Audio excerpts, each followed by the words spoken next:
Now, forgiveness is not a cheap thing. Sometimes it can take many, many years, a long time. But like I was in one situation once, and it was a very difficult situation, and people would say, actually, you've got every right to be angry or resentful or,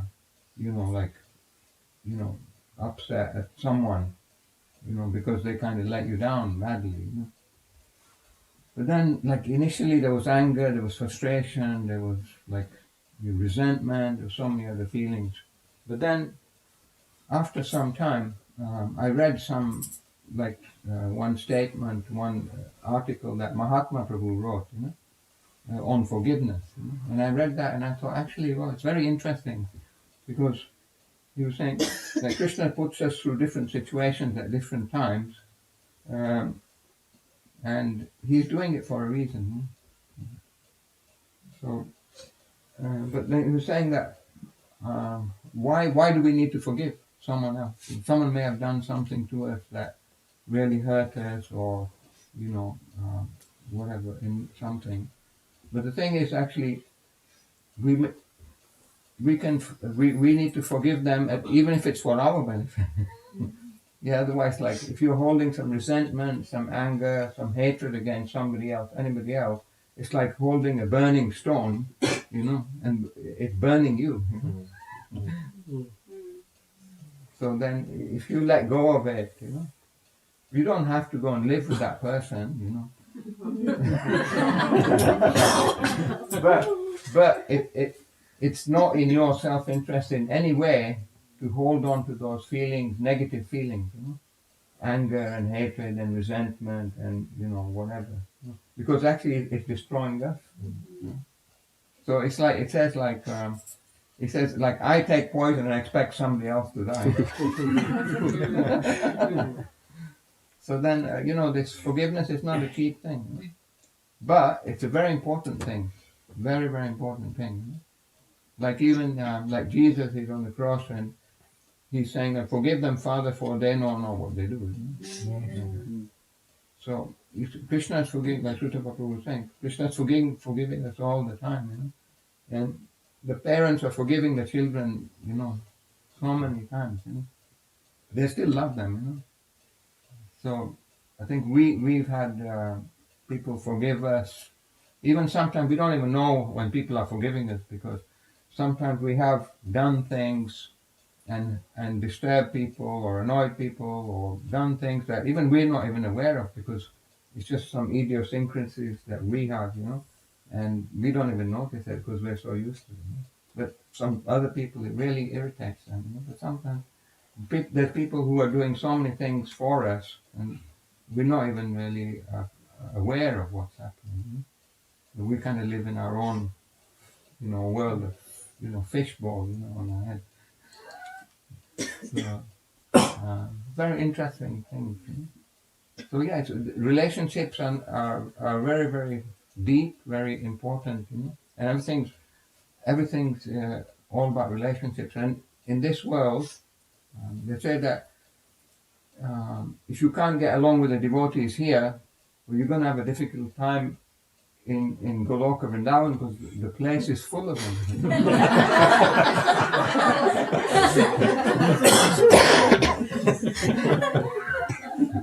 So if you can't love what you can see, how can you love what you can't see?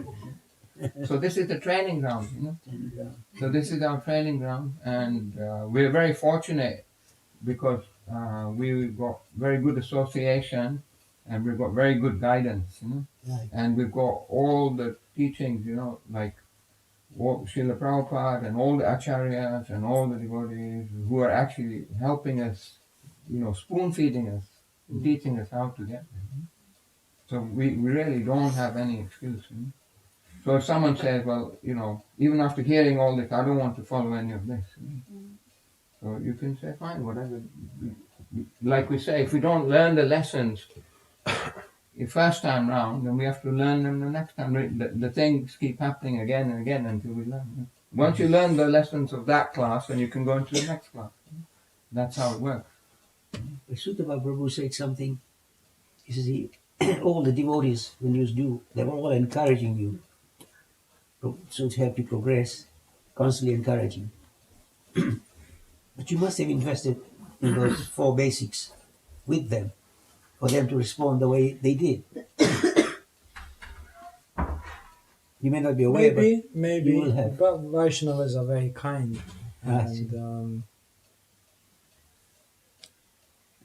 even when we have very little qualification, they're able to magnify. So that's why Vaishnavas are special. Yeah. But it was funny. Dayananda Maharaj was here. He's been traveling across Europe, and he was saying, everywhere I go around the world, people always ask for blessings, but people don't ask for blessings so much in London. It's like somehow everywhere he goes with like, please Maharaj, bless me, bless me. Not that he's looking to bless him. He was just saying, it was an interesting observation. Like, how much are we feeling dependent that I need the blessings of the devotees? But really, Sanatana Goswami says to Mahaprabhu that all I'm made of is your mercy. All I'm made of is your mercy. Exactly. We're made of mercy, basically. And the most powerful mercy, even more than us asking for mercy, is when the Vaishnavas are so impressed, so conquered by our character, that when they see you, you don't even need to tell them, Prabhu, can you pray for me? They're just looking at you thinking, such a nice Vaishnava. I wish the best for that person. Mentally, they think like When they're already thinking like that, you can't imagine how powerful that blessing is. When Vaishnavas are praying for you, that's we are blessed. If Vaishnavas remember us, we're blessed. that's the mercy. So Bhakti-tirtha Maharaj often used to say, look at everyone in the room around you, all the devotees here. They're going to be the ones there when you're leaving this world. Everyone here will be here. They'll be here. And what will they be thinking? What will they be praying for? What will you have done in your life to conquer their hearts that they will be wishing you the best? That's what will carry you. That's what will give you the strength. Because really speaking, let's be honest, on the strength of our own chanting, on the strength of our own sadhana, on the strength of our own reading, practically for most of us to make it through one chapter of the Bhagavatam in one go is a challenge. To chant more than 4 or 5 rounds sitting down and thinking of nothing else and focusing on the holy names is a challenge. Even when we take darshan of Krishna, how long can we even look at Krishna and be absorbed without some other thought coming in our mind? Our capacity is so low. So Prabhupada basically said, you are all mercy cases. You need mercy. There's no other way. So where will we get mercy from? Therefore we Vaishnavas are Kripa Sindhu Bhyaevacha. They are ocean of mercy. Even Prabhupada asked for mercy as well, didn't he? Yes. Prabhupada, in the final days. Can you imagine Srila Prabhupada in the 4th canto of the Bhagavatam? Dhruva Maharaj is going back to Godhead. And just as he's stepping onto the Vaikuntha plain, he says, whoa, wait. Where is Suniti, my mother? She was my original guru. She told me to go to the forest. I cannot go to the spiritual world unless my mother comes. He said, don't worry, she's on another plane. So 2 interesting things come in that purport. The first thing is Prabhupada says, every mother should allow her son to leave home and search for God. So I showed that one to my mom. Was she impressed? I wasn't convinced. I said, Mom, you did a good job. And the other interesting thing Prabhupada writes in the purport, just see Prabhupada's humility. Prabhupada says, and I am praying that I will make one disciple who will become so pure that at the end of his life he will make a prayer for me and take me back to Godhead. Can you imagine Prabhupada? That's his humility. Prabhupada. This is humility. Yeah. But that Prabhupada was underlying. If a Vaishnav prays for you, no one became a great Vaishnav in this world without getting the mercy of another Vaishnav. No chance. Oh, No chance. Therefore, Chaitanya Charitamrita says, Mahat Kripa Vina Kone Karme Bhakti Noi, Krishna Bhakti Dure Raho, Samsare Nahik Shoy. Unless you get the mercy of the Vaishnav, Krishna Bhakti Dure Raho, Krishna Bhakti, that's very far. You will never get there. What to speak of Krishna Bhakti, Samsare Nahik Shoy, you can't even get released from this material world. There's no chance. Mahat Kripa Vina, without getting the Kripa of the Vaishnavas. it's very important. So, yeah, we need the good wishes of the devotees. And Prabhupada was even asked, he said, can you sometimes forget Krishna? He says, yes, I can, easily.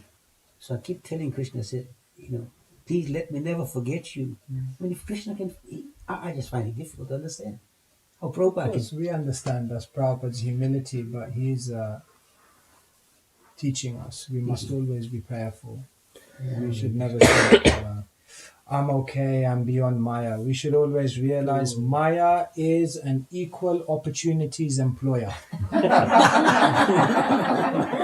It doesn't matter who you are. It doesn't matter who you are.